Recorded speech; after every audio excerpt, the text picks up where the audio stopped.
Folks, last night we had a conversation on the show where I talked about these executive orders and how MAGA and Donald Trump, how they are specifically targeting Black America with these orders. Now, many folks are like, well, man, I don't know about all of that. But what have I always told y'all? You have to follow the money. That if you're not having a money conversation, you're not having an American conversation. So you often hear me refer to the Reconstruction periods on this show. And I mention that all the time. Why do I mention that? It is because you've heard me also say, in the history of America, every time there's been a period of Black success, there's been a longer period of white backlash. And see, now you got people like Senator Bernie Sanders and Senator Chris Murphy and others, and who just for them, no, this is not race, this is class. That's not what it is. But no, they're wrong. They're absolutely wrong.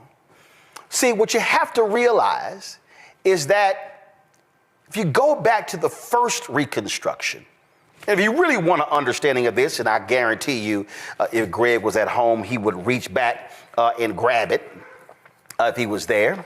If you really want to understand this, you have to understand this. This is called Black Reconstruction in America, 1860 to 1880, written by W.E.B. Du Bois. This here, y'all, for those of you, if you include the bibliography, if you even include the index, this is a 746-page book where he talks about the period of Reconstruction. What is the period of Reconstruction? It is that period after the end of the Civil War when you had a focus of the radical Republicans, which is not today's Republican Party, the radical Republicans, and if y'all really want to learn some history, go look up Thaddeus Stevens. These radical Republicans, they had no interest in bipartisanship. They wanted to change America. They said, damn the other people, we got the majority, run the bills through.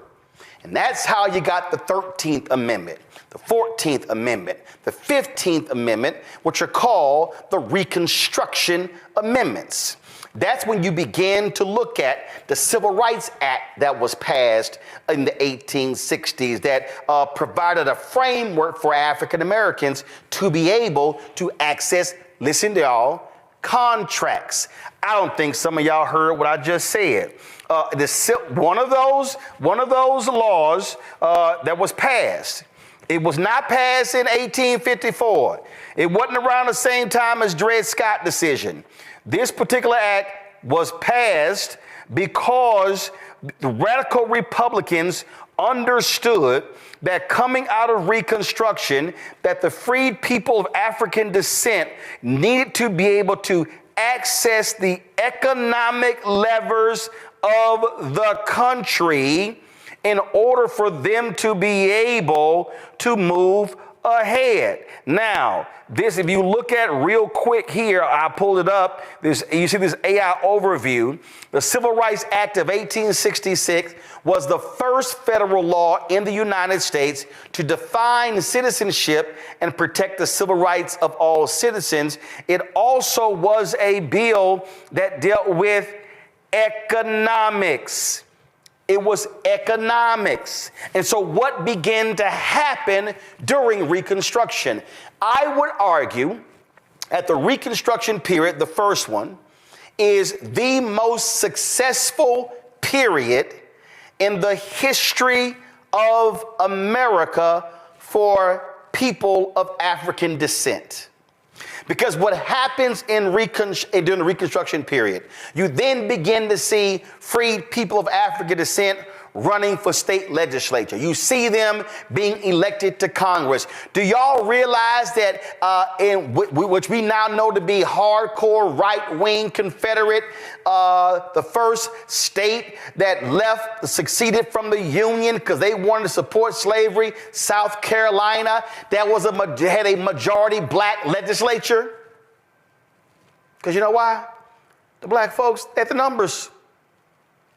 Do y'all even recognize that taxpayer-funded education is a result of those free people of African descent putting it in the state constitution?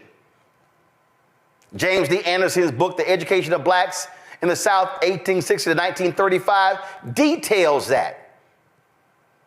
You then begin to see, I know a lot of people get caught up in 40 acres and a mule, but black folks were not waiting on 40 acres and a mule. They began to acquire property. They began to open businesses. You then begin to see, we talk about Black Wall Street in Tulsa in 1921 burning down. You literally had Black Wall Streets happening all over the country beginning during Reconstruction. But what then happened? And you can look at Eric W.B. Du Bois' book, or if you want to, you can read Eric Foner's book, Reconstruction, America's Unfinished Revolution. He has it from 1863 to 1877. 1877 is kind of important. I'm about to get to it. So what then happens? All of a sudden, you begin to see African Americans creating opportunities, but passing bills. You begin to see them building things and doing things and opening schools. And all of a sudden, you begin to have white folks who then go, you know what? That's enough. We done enough for these Negroes. Listen, we about tired of hearing about all this stuff we need to do. Yeah, I know we had them enslaved for 200 plus years, but can we just move along? We don't have time. White America started getting tired of doing things for those people. We've done enough for those people. Then there's an election, 1876, a contested election. Sounds quite familiar. And so the Republicans and the Democrats then all of a sudden begin to say, well, you know what? The Democrats say, well, hey, why don't we do this here? We're going to let y'all go ahead and y'all can go ahead and y'all had a presidency. But we're going to do a deal. Y'all got to pull these federal troops of the last 3 remaining southern capitals. Oh, I'm sorry. Remember I told y'all they kept saying we're getting tired of that? See, what happened was they put federal troops in state capitals to ensure that the Dixiecrats, the racists, would not take over. Oh, I'm sorry. Let me go back. See, one of the big mistakes of Lincoln and the radical Republicans, of course, remember Lincoln gets assassinated, being he is followed by an absolute violent racist, Andrew Johnson. What then happens, he then goes, you know what, to hell with that. We're going to return the land to the slave owners if they apologize for what they did. So America put the folk back in power who were the ones who led to the Civil War. So what then happens, you then begin to have this election, it gets contested, and so then there's a compromise. We ain't in the room.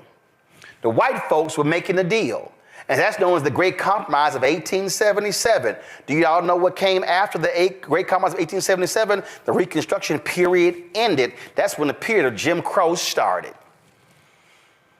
These white folks were like, no, we have done enough for these black people. We are sick and tired of doing this.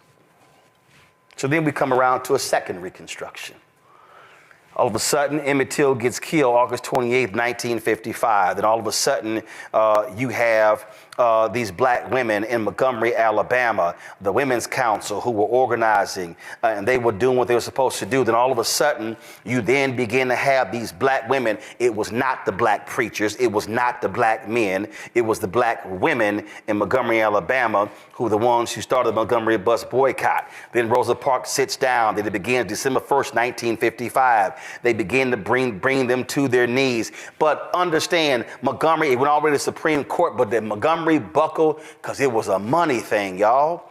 That began a 13-year odyssey where you begin to see the fight over civil rights, and you then begin to see the laws passed, the Civil Rights Act of 64, the Voting Rights Act of 65, the Fair Housing Act of 1968.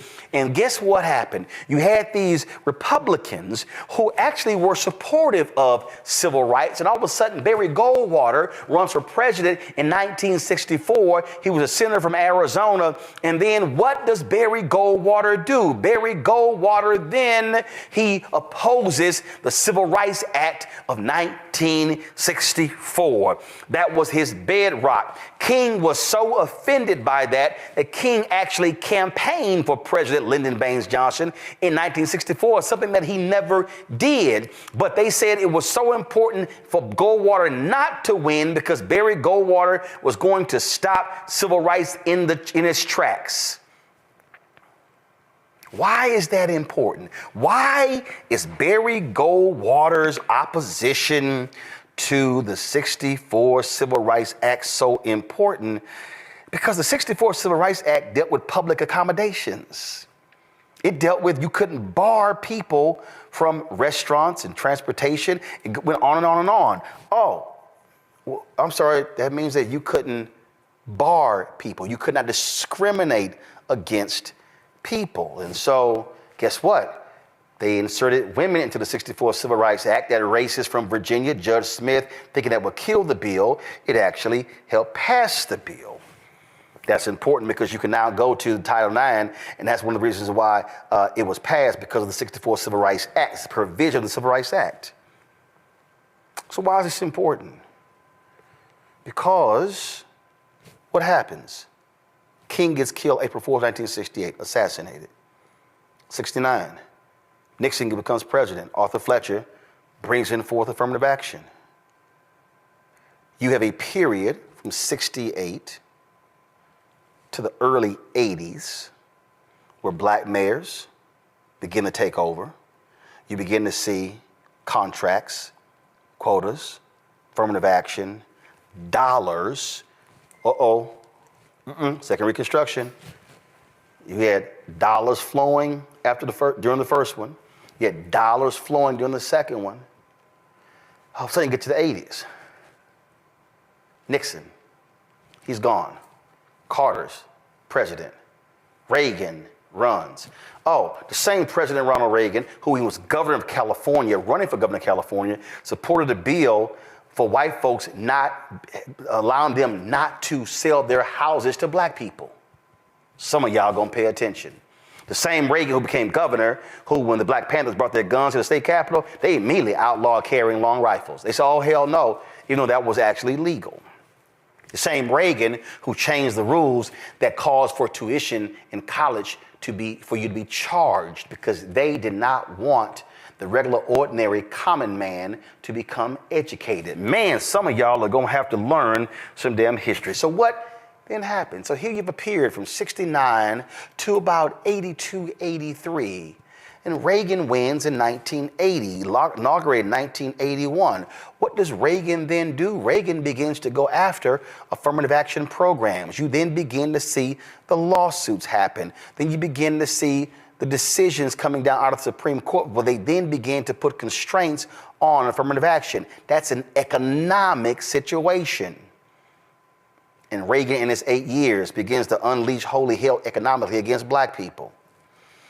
And then what happens on May 25th, 2020? George Floyd is killed. George Floyd is killed on May 25th, 2020. And folk like me said, y'all, this is the third Reconstruction.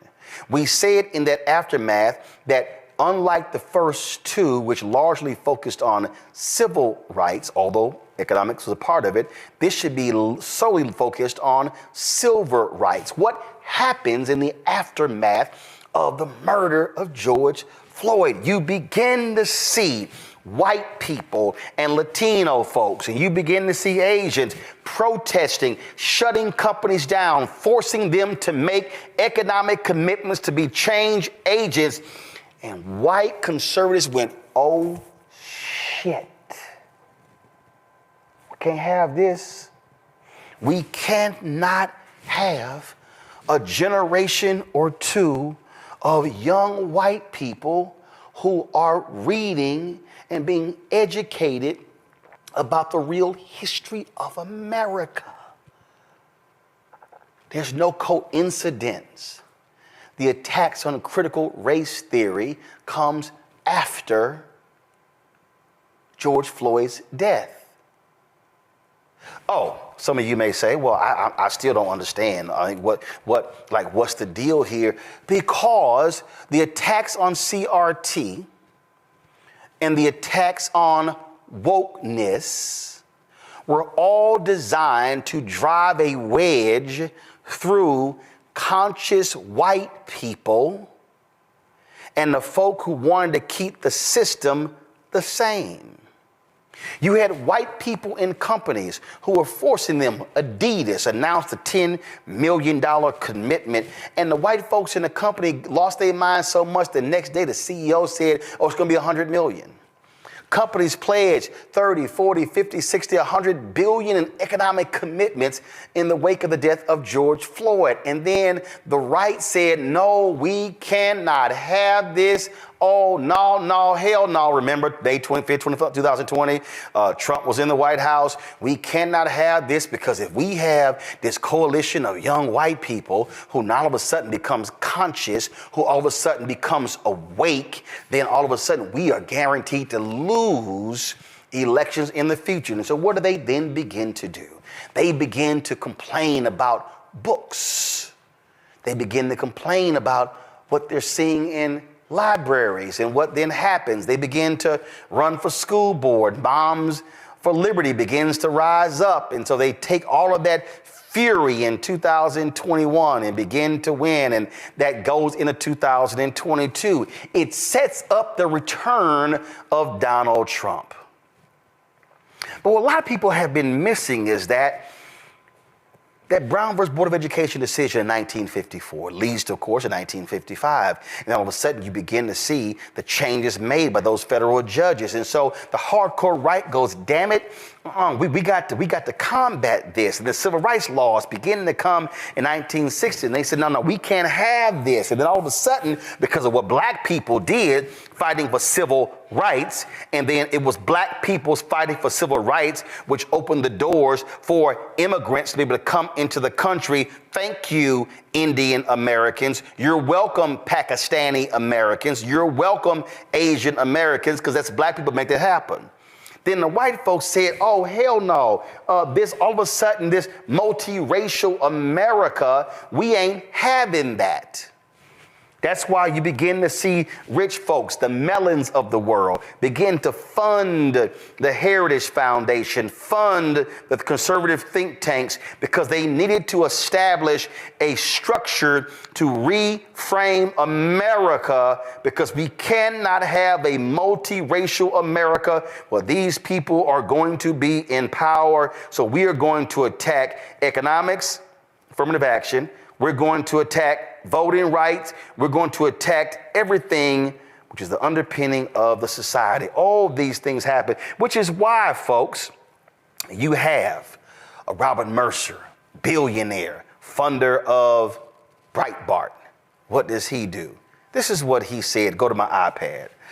Mercer often argued that the 1964 Civil Rights Act was a mistake. According to the New Yorker, a former employee claimed that Mercer asserted repeatedly that African Americans were better off economically before the civil rights. Mercer allegedly claimed that black people were racist, and they were no more racist, that there were no more white racists. He said black people were racist and that there were no more white racists. That's the billionaire Robert Mercer, who was one of the biggest funders of Donald Trump in the 2016 election, who was the chief funder of Breitbart. This election, you had Charlie Kirk, the CEO of Turning Point USA, who was organizing and galvanizing young white folks on college campuses all across the country, especially young white men. This is what Charlie Kirk said about the 1964 Civil Rights Act.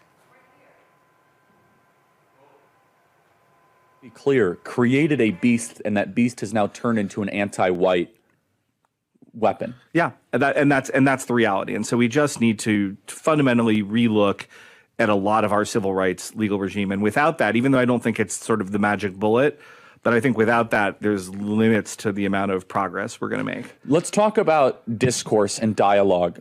This topic would have been even more forbidden 4 or 5 years ago, but it's now becoming in more and more mainstream circles. Is that because the problem is becoming worse, or but our side is more courageous to confront it? Did y'all hear that?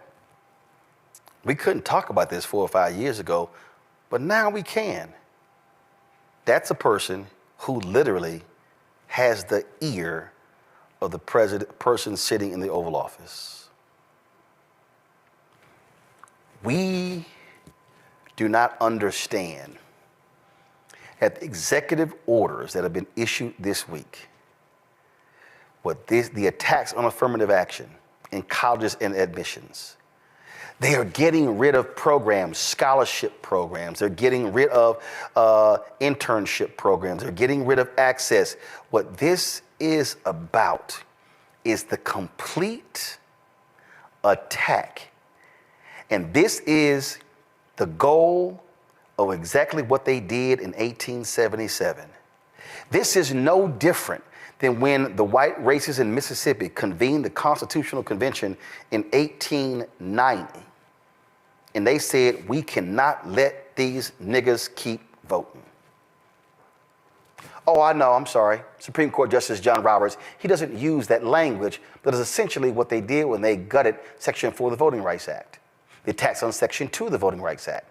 Do understand, right now, you have at least 4 Supreme Court justices who would love to completely get rid of the 1964 Civil Rights Act. And why this is important is because the 1964 Civil Rights Act is the enforcement mechanism that has led to all of these changes for Black America since that period. So what they understand, if we assault the 1964 Civil Rights Act and get rid of that, and then we completely get rid of the 1965 Voting Rights Act, what we have effectively done is gutted Black leadership and African Americans from being able to take advantage of what happens in this country. So while a lot of y'all are bullshitting around on whether you can be on fucking TikTok, while you're getting caught up in some bullshit housewife, while you're having your fucking MJ and LeBron debates on who's the GOAT, there is literally, as we speak, an entire focus to gut every single civil right and economic gain that we have had since 1964, because they are pissed with those three acts. They're pissed with the Brown versus Board of Education Act. You have voucher bills that are being pushed in Texas and Tennessee and other places to gut public education. What we have to understand is there is a vicious assault to completely defund Black America. So why did I wear what I'm wearing today? We had this sister on the show. She launched her own athletic apparel company, shoe company as well. So what I'm wearing, y'all, is all Black owned. Well, we have to understand, King talked about it in his sermon on April 3rd, 1968. What do you think this was about? Operation Breadbasket, an untold story of civil rights in Chicago, 1966 to 1971 by Martin Depp. This was about the money.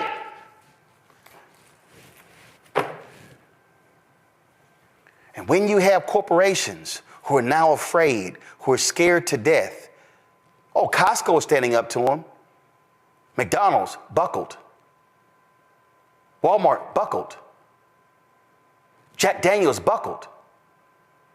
If you want to understand what Black folks should be doing, every Black person right now should be saying, the hell with Jack Daniels. Don't ever buy Jack Daniels again. You don't want to stand with us, especially when you are a company that even exists because a Black man showed you how to do it.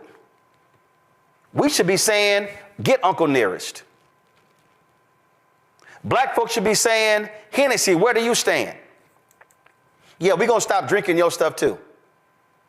The only way we are going to counter what is happening right now, this effort to defund Black America, is to say, keep playing with us, we're going to defund your company. Because there are companies that depend upon black market share. Car companies, soda companies, fast food companies, clothing companies.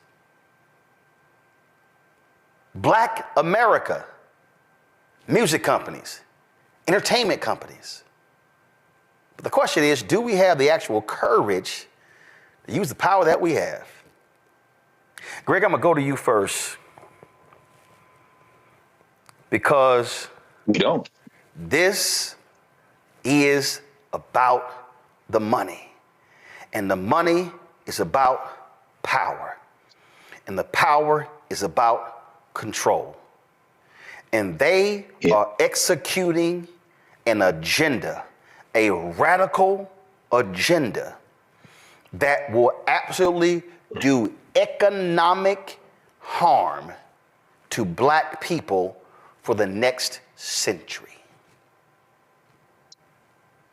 Yes, absolutely. I think it was a masterful walkthrough, Roland, very necessary, an important level set for folks who really think this is about one election or one candidate's policies, or whether you like their spouse, or whether they smoked weed when they were in college. Silly things, as you said. The framework that you laid out really helps us connect the dots. This entire, when I call the United States a criminal enterprise, it's not an original criminal enterprise. It is an extension of a half millennium of criminal enterprise called the modern world system. This is a process that did not involve the entire world, that came out of Western Eurasia, what we now call Europe, that combines culture and commerce and politics in terms of state formation. So when we talk about Spain and Portugal, we talk about Holland, we talk about England and France, and we're not talking about Germany, because Germany hasn't formed in a way, and that's what World War I and World War II about. Basically, they were like, we didn't get the jump that y'all got, riding African peoples back into modernity. That's what, of course, Howard French is writing about in his book, Born in Blackness. But what you just laid out for us, it's about the money. You're absolutely right. And the money is a proxy for a larger concept of economics. There is no concept of citizenship that comes out of Africa. The ancient Egyptians did not have a concept, at least one has not been discovered yet. Certainly a concept of belonging and being part of community, but the concept of the civitas, the concept of the polis that comes out of Greece and Rome, really find voice in Western Eurasia as these people began to fight. And by these people, I mean the rich, the elites, began to fight. That's what Magna Carta was about in the 13th century, began to fight over resources. That's what drives land poor and resource poor Europe into boats to go visit this cancer on the rest of the world. And what does that have to do with us right now? Well, the United States of America, and with all due respect to a concept of a 1619 project, it isn't just the British in Virginia, it's the Spanish in what it becomes South Carolina and New Mexico. It's the French in the Mississippi Valley. It's the Dutch in what we now call New York, that was New Amsterdam. They are trying, in other words, to colonize the world for profit. And when the dust settles after their colonies turn on them, the most prominent set of colonies turning on the home country being, of course, the so-called American Revolution, which was fighting over property, now you have the problem that you've introduced us to, Roland. What do you do with people who entered this legal framework as property? This is the Federalist Papers. They've got debates over the Constitution. We are not people. Understand that the idea that Africans are people is a radical concept to these Europeans who saw us the same way they saw the chickens and the gold and the silver and the cotton and the indigo. So what do you do with these people? And here is the problem that they had. You couldn't kill us, and you needed our labor to continue your criminal enterprise. So, Roland, when you laid out the Reconstruction and the Reconstruction amendments, that is the critical thing. When you evoke what is a property document, understand the U.S. Constitution isn't about rights. It's about rights to make profit. It's a property document. It's a document about free enterprise. It's a document about trade. private property is the central concept for the criminal enterprises of these people from Europe and their colonies. And what they codify in the three branches of the federal constitution is a concept of private property. But one problem. You got 4 million of us by the 1860s, and we're not going into that good night quietly. And you're in a global system where you want to expand, and everybody else is in the game of exploitation. So when that Civil War is over, and we fought our own way out of the Civil War, the South wants to continue to profit. The North is trying to keep it together. That's what Abraham Lincoln is trying to do. But ultimately, the decision of slavery, that decision was called because we, who remember, came into that conflict as so-called contraband, meaning what? Property. We took the step to free ourselves. That's what, as you say, Du Bois is writing about in Black Reconstruction in America. The Civil Rights Act of 1866, you see the conflict codified. Why? Because they're saying that African people coming into this now will have a concept of citizenship to beat back that Dred Scott concept, where Tani doubles down on the idea that we're property. They say, part of that language, which is why Byron Allen seized on it, is that we will now have not just political rights, but the right to make and enforce contracts. Now Africans are in the legal universe no longer as property. Sure, citizenship is emerging, but now there's an economic stake. This is a problem. The problem's codified in the 14th Amendment. But watch what happens last. And you've gone through the history, so I'm not going to repeat that. I'm just going to fast forward now to Lewis Powell, who I know you talked about many times. That Powell memorandum that he writes when he's in the Chamber of Commerce in the United States, living in Northern Virginia, and he says, since this civil rights movement has seen these African people attempt to assert a concept of citizenship that they should never have had, and since the 14th Amendment has been eviscerated, as Du Bois writes about, and then used to extend the economic contract through the idea that corporations are legal entities in the form of people. That's what they used the 14th Amendment for, since they've been eviscerating it since the end of Reconstruction. Lewis Powell says we've got to now claw back the concept of private property, claw back the idea of free trade and commerce. And 3 years later, the Heritage Foundation is created. And the first of Project 2025, the first mandate for leadership is created. And so I'll end with this. What you have done, Roland, is put it where the goats could get it, as Joe Madison would say. In a global system that is built on the concept of property dispossession and taking other people's labor, other people's land, that's why we're here having this conversation in English. The thing that has become ungovernable is the concept that whiteness can continue to run the world. They have no choice but to do what they are doing right now. Because the only way you can maintain some kind of political apparatus to keep this going is to ground it in an irrational, vibe-driven concept of whiteness. And the elites, whether it be Elon Musk, who will never get out of bed with China. This is what this electric vehicle stuff is about, because he's over there right now, back and forth. Whether it be the other billionaires who could give a damn about citizenship or anything else, their concept is global, whether it be Jeff Bezos, Mark Zuckerberg, or anyone else.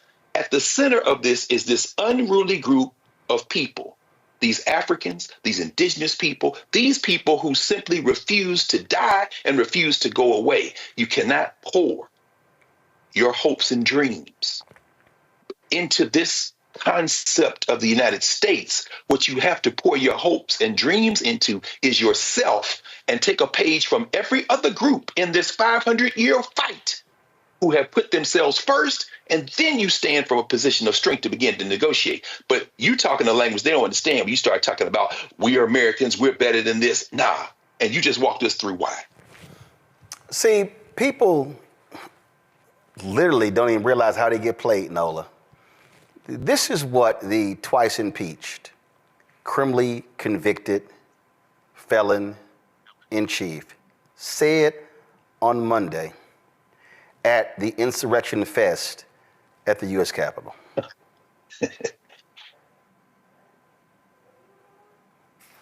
Guys, the video from the inauguration.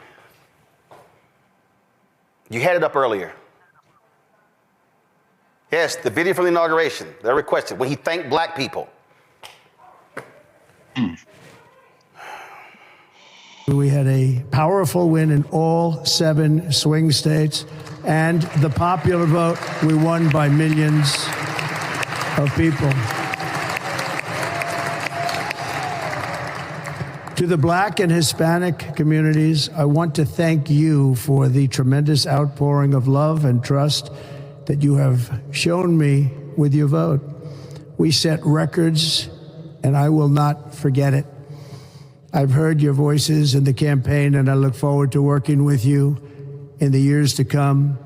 Today is Martin Luther King Day, and his honor, this will be a great honor, but in his honor, we will strive together to make his dream a reality. We will make his dream come true. And what did that liar do? Gut the very things that King fought for. And if you Black and you fail for that bullshit, you are a dumbass, Nola. He couldn't even get it out. He couldn't even finish the statement because it wasn't authentic. He couldn't even finish the end of the statement that we're going to make his dream come true. Lies. Lies. And, I'm so happy that we're talking about Du Bois because, in the great debate between Booker T. Washington and Du Bois, in many ways, I am a Du Boisian. And I'm going to kind of come back to this MLK, this kind of worship, at the altar of MLK when it's MLK Day. And I would also say, don't be surprised if they circle back and try to not make MLK a federal national holiday. I'm gonna just go ahead and put that out there. But, as we're having this conversation, Roland, as you're walking us through the different reconstructions, the one thing that is rolling around in my head, and, Greg made so many salient points, that question that Du Bois asked in The Soul of Black Folk, how does it feel to be a problem? It is a question that is it's so salient in this moment, because what you're talking about is Black people have been a problem in this country since the day we were stolen from Africa and brought here illegally. We have been a problem because you can't get rid of us. Everything has been tried. You treated us like cattle. You enslaved us. You put us on plantations. There was Jim Crow, Black codes, everything you can think of. We have survived. And every time we surpass a little bit of surviving and maybe get to thriving, to your point, it is completely taken away from us. And, I had posted something on my Instagram, not the popular speeches from MLK, but it was this one quote that he said, basically, how dare you ask of a man to pull himself up by his bootstraps when he does not own any boots?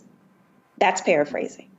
And so essentially, this is this is the story of Black person, the Black person in America. How do you expect us to continue to fight over and over and over and over when people are constantly trying to steal our boots? The raggedy boots we may have on, that we are proud to wear, and they are constantly trying to take our boots. And I'm such a Du Boisian. I actually have him on my international relations and race syllabus, something that I got a lot of side eyes for, but I don't care. But you really have to think about this in a context of what we've represented from day one in this country. And also, I'm going to bring in Barack Obama into this. The fact that that Black man was the president of this country and pretty much went 8 years unscathed, no major dramas outside of the tan suit, him and his really Black wife, that did something to white America. It drove them insane, right? It literally drove them insane. So everything that we're seeing is successive. Everything is successive. And you want to even go further back to that. I always tell people, if you've never seen BlacKkKlansman, please watch BlacKkKlansman and watch it until the end. Because what Spike Lee does at the end of that movie with David Duke and how they have been generationally trying to get to a Project 2025 moment. They have been putting in the work for generations. They have been reworking and retooling. And this is where we are now. We've made too many strides. There's been a Negro as a president. Oh, no. No. These Black folks are being way too fancy. Way too fancy. We have to snatch their boots. And this is a moment that we're in right now, the snatching of the boots. When you told us to pull ourselves up by our bootstraps, oh, but that's DEI, right? That's not merit. We didn't deserve any of those boots that we put on ourselves. So here we are again. They're trying to make us bootless. But what we do know is how to be a damn problem in the United States of America. See, Larry, I love these people, especially my haters, who out here, Larry, they were, Roland Martin trying to tell y'all to vote and why you gotta vote and all this. Guess what? The conservatives were waiting for us to be stupid. The conservatives were waiting for us to sit on the couch. For all y'all smart asses out there, let me help y'all out.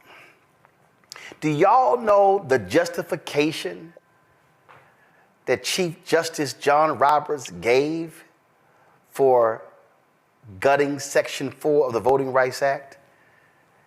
It came post-election of Obama. He said, well, since they voting in record numbers, there's no need for Section 4. And guess what has happened since 2012? Our vote numbers went down in 2014, in 2016, in 2018, in 2020, in 2022, in 2024. We didn't show up in Louisiana, and guess what crazy deranged MAGA Jeff Landry was elected. There are more eligible Black voters in Texas than any state in the union. And guess what? We barely are hitting 50%. Even in places like Atlanta, where you should be seeing turnout at 50 and 60 and 70 and 75%. No, we're seeing turnout in the mayoral elections at 18, 20, 22, and 26. And so what these conservatives are sitting here doing is saying, thank you. Thank you. We have so frustrated y'all. We have so devalued y'all. We have told y'all how the Democrats don't do nothing for y'all, so therefore you don't vote for them, and you sitting on the couch, all it does is solidify our power. And as a result, they are running the table in places all across the country. The reality is that there's no reason Republicans should ever have a supermajority in North Carolina. They don't have it now. But if Black folks voted our numbers in North Carolina, that would never happen. In fact, if Black folks would vote with our numbers in South Carolina would change. Georgia would change. Florida would change. Mississippi would change. When Mike Espy lost to Cindy Hyde Smith in that special election, he lost by 65,000 votes. There were more than 100,000 eligible Black people in Mississippi who could have voted, but who did not. And so for all of y'all who love to sit here and talk about, man, you always talking about voting. You always talking about voting. I don't know why you always talking about voting. Now you understand what happens when they have power. Now you understand when the partners come down and they get rid of and sign executive orders and they begin to gut civil rights and economic rights. And now you understand when they change the Department of Justice Civil Rights Division. Now you are about to see with your own eyes every single Generation Alpha, Generation Z, Millennial, Generation X, what it looks like to live close to Jim Crow. No, I know some of y'all are saying, Roland, this ain't Jim Crow because I can go to the club with a white woman. This ain't Jim Crow because I can go out and we can go here and I can use this water fountain. I can use this bathroom and I can go here. But you need to understand, and I'm telling you right now, mark it down, 7:40 p.m. Eastern on January 23rd. A year from now, you are going to see a dramatic drop in the number of contracts that black businesses have gotten from the federal government. You are going to see a year from now a dramatic drop in the contracts that black-owned businesses will receive from corporate America and from state governments and from county governments and city governments and school districts. You are about to see an economic calamity come down in black America because too many of us sat our asses on the couch, chose not to vote because we said, well, if I don't get nothing before I vote, then I'm not going to vote. Now you are witnessing with your very eyes what happens. And then what you have are some of these same people who I saw your tweets. Well, I'm saying that we got to do for self. We got to do for self. Let me explain to you, everybody who keeps talking about doing for self, please explain to me how you are going to do for self in an industry that requires contracts. Please tell me how you're going to do that. If you do not have black companies that control every aspect of the supply chain, then you cannot do for self. And so you cannot show me how in America that if black folks then begin to shut out of contracts from federal government, state government, county government, city government, school districts, how are you going to do that? Right now, you have an assault on federal workers because of MAGA. Black people over-index in federal worker jobs. We are a higher percentage of workers in the federal government than we are in the population of the United States. There are more black people who have high five-figure and six-figure jobs in government than we do in corporate America. So when you begin to see those attacks on the federal level, you're then going to begin to see black people not be able to get the jobs in corporate America, which now means you can't buy a house. You means you cannot save money. You cannot invest money. You cannot afford to send your kids to college. And then when they cut Pell Grants, you can't send your kids to college to HBCUs because you don't have the $75 and $80 and $100,000 a year job, because now what are you going to be able to do? And so I need people to understand, Larry, this is what happens when you choose not to exercise that one basic power of voting. Then what you begin to do is lead to an economic catastrophe in the black community, and all of the work that people put in to create even what we got, which was not perfect, we are about to see, and I'm telling y'all it's happening, we are about to see not an erosion of what we built up. You are about to see an economic catastrophe that will take another century to rebuild. You know, Roland, you know, give the harsh reality for where we are right now, as you know, in terms of the black community. And essentially, before the election, you know, people dismissed a lot of racist rhetoric and said it was nothing, ignore it. It won't have any impact about our livelihood. But some folks, and particularly I'm talking to the brothers out there, 21% of brothers who voted in the wrong direction. Essentially, what you believed is that it's okay to be like a lived-in hostage, because that's essentially what happened is black folks would be like lived-in hostages. Because you talked about the economic impact, and this is connected to the political impact.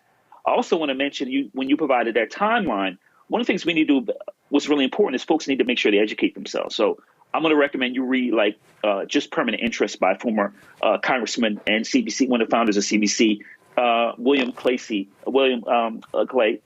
Sr., in terms of understanding it, in terms of where we started, where we are as a black community.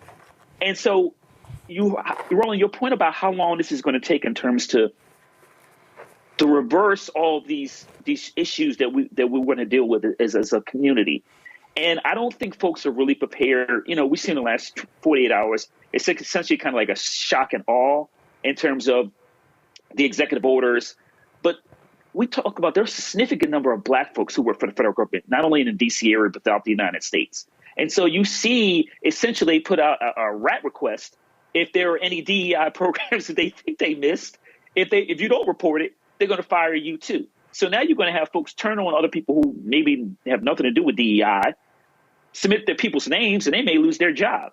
And of course, these folks are going to be disproportionately black. So what does that leave many people in our black community, in our community, as it relates to economics? The other thing I want to highlight, Roland, in terms of we talk about this historical nature issue about racism in America, is I need the folks to go back and check out the debate between, we had the debate in Cambridge, Massachusetts, between Baldwin and Buckley in 1965. The same Buckley who supported the Civil Rights Act until Barry Goldwater wrote his book, The Conscience of a Conservative. Right. And so the title of the debate was "The American Dream is at the Expense of the American Negro." And like many people, I've seen it a number of times, but I need some folks to go back and watch that important debate. And we know Buckley is kind of the father of the modern conservative, network we see today. But it's really important in terms of historically for black folks to understand that the fight that we're undergoing now has consistently happened for centuries. But at least at some point, particularly, like I said, I talked about earlier with the Great Society programs, that we had some kind of success in terms of ending Jim Crow. And then we've seen some other opportunities. We talked about the election of President Obama, obviously some economic growth. Black folks had the opportunity to go to any higher education institution they want to. But then folks said that's too much. And we need to dismantle all of that. So what you're seeing is a complete reversal of all the success that we've seen over the last several decades. And folks are unprepared for it because they thought that, this is all, smoke and mirrors, this is all a game. No, we're in it now. And so what are we prepared to do? Because we have to continue to keep fighting, but we need to make sure we have obviously some policies in place in terms of initiatives, in terms of what we do strategically to address this issue. Because it is going to be a 24/7 fight to make sure that we maintain a minimum of some of the things we've gained over the last several decades, and then make sure not too many of these provisions are reversed, and then fight over the next several years, really for the next several generations, for some of the new laws to make sure to counter a lot of the challenges we've had. And see, we're in it now. Right. But the mistake that people are making is y'all are looking at this through a Democratic and a Republic lens. That's right. I don't look at this stuff through a Democratic and a Republican lens. I look at this through a black lens. I look at this through the eyes of a black man. I'm looking at policies and I look at how people operate. Go to my iPad. Y'all, if you don't understand today's modern Republican Party, this is the book that changed it all. Barry Goldwater and the Conscience of a Conservative. What does it say right here? Edited by C.C. Goldwater, right? With a new foreword by George F. Weil and a new afterword by Robert F. Kennedy Jr. See, a whole bunch of y'all. Oh, I saw a bunch of y'all. Entertainers too. Y'all were talking about y'all were supporting Robert F. Kennedy. And you didn't even realize the game that he was running. Y'all didn't realize that. And I saw some of y'all, man, well, Kamala, she should have made an outreach to Robert F. Kennedy. Why? Everybody knew what RFK Jr. was. See, y'all ain't, see, y'all falling for the okie doke. When you are making a decision who to vote for, you make a decision based upon what I see, what I hear, how things are operating. Look at this here. All of these. Donald Trump said, I will end the war in Ukraine in 24 hours. Y'all fell for it. Y'all sit here and y'all fall for all of this stuff, not even remotely realizing what is going on. You don't even understand, again, what is happening, because you know what I hear? A lot of our people, man, I don't read, I don't watch the news. I don't read stuff. So how in the hell can you be informed if you if you have no idea of what is happening even in the world? Oh, I see the numbers. I see the numbers. And let me be real clear. Let me be real clear. This is not a shot at folk I know. Oh, but I'll see y'all loving shenanigans in sports YouTube channels and commentaries. Oh, and everything is fun. But let me help y'all out. Let me help y'all. Do I still have the, let me find it. Let me see if I can find it. On Facebook, I'm sorry, this actually was posted just yesterday. I'm trying to pull it up right now. And it showed all of the folks who are getting offer letters rescinded for jobs. Are y'all aware that there were scholarships that were awarded to black folks and others that are now being rescinded?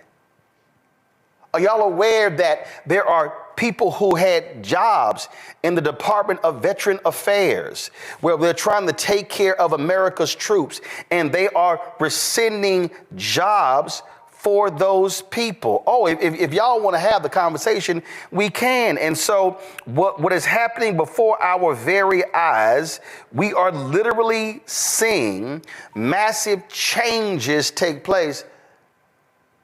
And some of us are just joking and playing and having so much fun.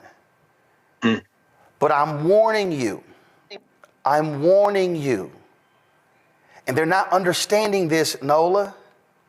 They're targeting black PhDs. They're targeting folks with masters. They're targeting every single one of the programs. See, we had some simple-minded Negro in the chat. Yeah, you know, I voted for Harris, but Roland Martin was talking down to the regular people in the streets. And I'll say it, no problem, Panther 55. You can kiss my ass. Because, see, I can guarantee you I can go in the streets and, because, see, I know what I'm told. I know there are barbershops that are streaming our show in the barbershops. I know because I get the letters, and the brothers who were in prison stopped me and saying, man, I got through prison watching you. See, y'all can sit here with that bullshit all you want to. Oh, you the boule, and y'all talking down. That is dumb as hell. Because first of all, right now is 5,500 people who are watching YouTube right now. Hey, dumbass, it's only 5,000 Boule members. So guess what? And I guarantee you, the entire Boule ain't watching me right now. But see, Nola, that's the Simple Simon shit that some of these folk don't realize. And while they sitting here yelling about, you in the Boule, you ain't talk to the regular people, guess what? You getting jacked. The programs that are happening, these things are going down as we speak. Nola, you are hearing from these people. You are hearing from I guarantee you are hearing from long-serving diplomats in the State Department, people who have given their lives to the federal bureaucracy, people who believe in what Ralph Bunche was doing, the first African-American to win a Nobel Peace Prize, who are summarily being dismissed because what they say. In fact, y'all don't even. Do y'all have the clip where Donald Trump said he could tell who's an illegal immigrant? Play it. Open borders with people pouring in, some of whom, I won't get into it, but you can look at them and you can say, could be trouble, could be trouble. You can look at them and tell you could be trouble. That's what they are saying right now to black people in the federal government, Nola. First and foremost, it's just plain old school racism. No more, no less. Just plain old school racism. Nothing new. But, one of the most successful tricks ever played on Black folks is to convince a large population of us that education does not matter. Why do you think people work so hard trying to convince people that higher education does not matter? It's a reason. It's a reason, as you alluded to earlier, Roland, as you were talking about Ronald Reagan and, raising the price of education. My parents met at LSU, the New Orleans campus, which is now UNO. And my daddy always tells this story about how he paid my mama's tuition. He paid my mama's tuition out of his pocket. And then fast forward, 15 years later, you have to take out a second mortgage to send your child to school, or that child gets in debt starting out their professional careers, right? So this conversation about, you uppity Negroes, trying to bring back the talent and 10th and all that stuff.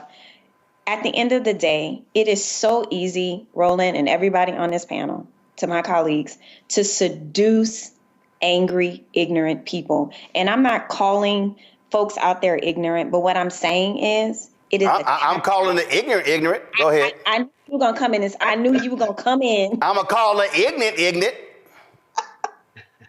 I knew I could rely on you for that assist. What I'm saying is it's part of the strategy. It's part of the strategy to target a certain population, because they are thinking of you as ignorant, right? They are thinking of you as gullible. In the social sciences, it's called conditioning, right? So you condition people to respond the way that you want them to respond. And that is what we are seeing. And we saw so much of it, Roland. We saw so much of it over, this administration, especially during those 107 days with Kamala. There was so much debate. There were people that were mad that she spent a lot of time at the HBCUs, that it was too elite. That it was too much about Divine Nine. Okay, that's fine. Maybe not. But the thing that has always bothered me, and I've stood 10 toes down on this, when people try to push back and say, well, not everybody wants to have an education. Education isn't for everybody. And I'm like, okay, I'm not trying to run a race with no shoes on. I'm just not. But I come from a community in New Orleans where higher education that's what you do. You can get married, but you for sure going to college. So I am grateful to my community for that. But this debate, Roland, I'm telling you, it is something for me as an educator. I have dedicated my life to education. And it hurts me sitting here as a Black woman that somehow we have become the enemy. That the Black expert particularly, all experts right now are pretty much lined up against the wall, and they're ready to kind of like, but when you're Black and an expert, and when your own community doesn't have your back, somehow you become the enemy. You have been conditioned to celebrate the athlete, to celebrate the entertainer. But us three Black asses sitting up here, oh no, not us. Support the work that we do. Join our Bring the Funk fan club. You heard what we just talked about there. Folks, I can't reiterate this enough. Listen to me clearly. I cannot reiterate this enough. When you've got technology companies running scared, when you've got legacy media not doing their job, when you've got Black-owned media that is disintegrated, now is more than ever for us to have independent media that cares about the truth, that is willing to say what needs to be said. So when you support Roland Martin Unfiltered, this show, when you support the Black Star Network, you're not just supporting me, you're supporting the other shows. Our goal is to add 2 more shows this year. We want additional shows. We want more weekly and daily shows because we want to be able to speak truth to power. We want to be able to say what is necessary where other people are scared. And when you are scared, when you're looking over your shoulder, oh my God, that advertising contract is not going to come in. Well, guess what? A lot of these major ad agencies, they're not even supporting us anyway. You know, in 6 years of doing this show, Group M hasn't done a damn thing with us. Publicis hasn't done anything with us. You've got Horizon, you've got all of these folks, they haven't done jack. And so we are calling it like we see it, and we're speaking truth. And unlike some of these other so-called progressives and people who believe in truth, I'm not running around trying to kiss MAGA ass and kiss Trump's ass. I won't be going to Mar-a-Lago, not for a damn thing. And so this is about us being able to speak truth. So when you support this show and this network with your resources, that is exactly what is happening, because we are trying to build something that is bigger and broader, and actually it has the courage to say what needs to be said, even when it makes other folk uncomfortable. If you want to contribute giving Cash App, use the Stripe QR code. This is it right here. And if you are listening, simply go to blackstarnetwork.com to check it out. Also, because you want to see your checking money order, some of y'all old school, we understand that. See your checking money order to P.O. Box 57196, Washington, D.C., 2003 7-0196. PayPal, R. Martin Unfiltered. Venmo is RM Unfiltered. Zelle, RolandSMartin.com, RolandMartinUnfiltered.com. And again, folks, we've got some 4 million social media followers. If only 20,000 of our fans contribute at least $50 each, which comes out to $4.19 a month, 13 cents a day, that's $1 million. It allows us to be able to continue to build, to add these shows and do the work that's required. So your support is needed. So please join our Bring the Funk fan club today. If you've not already joined, if you have given to us in the past, please renew your commitment, because it's important that we support Black-owned media, because Black-owned media matters.